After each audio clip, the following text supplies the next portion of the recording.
Welcome back to my channel. Don't forget to subscribe. Let's begin. When I got my MBA, I thought it was the proudest day of my life. Turns out it was also the day my boss decided I was a threat.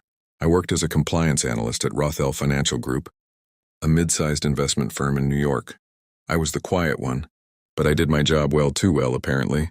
When I told my manager, Graham, that I'd completed my MBA from Columbia, his congratulatory smile didn't reach his eyes.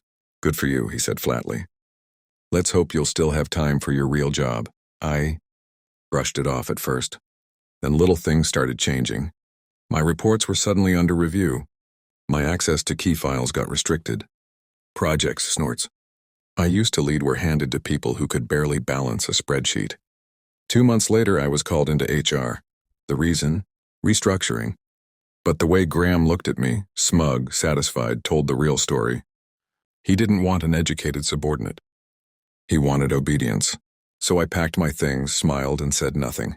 Because the moment he fired me, he made a bigger mistake than he'd ever know. You see, during my MBA, I'd written a thesis on internal fraud detection and SEC audit red flags.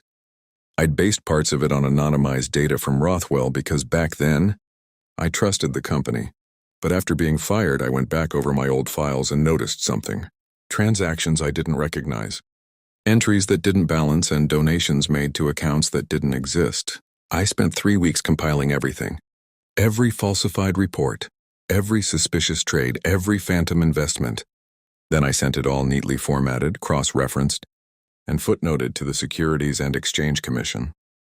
I didn't add my name. The numbers spoke for themselves. 2 months later, headlines hit every major business outlet.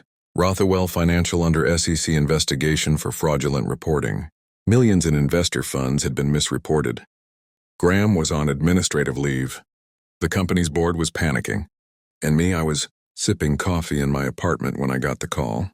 A woman from the SAC, Agent Lauren Bishop, wanted to confirm a few details about my old position. "You're not in trouble," she assured. "Actually, your insights helped us spot the gaps faster." A week later, Rothwell's CEO made a public statement. He blamed a rogue executive for the inconsistencies. That rogue executive was Graham. He was banned from working in finance. I didn't gloat. I didn't post anything online. I just took a quiet walk through Central Park and smiled because the real victory wasn't revenge. It was justice.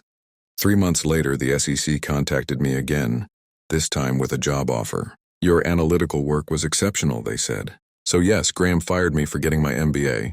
But in the end, it was that MBA that got me into the Securities and Exchange Commission. And when Rothwell's assets were frozen, the last laugh didn't come from me. It came from the SEC and the woman they fired. Thank you for watching us. Subscribe.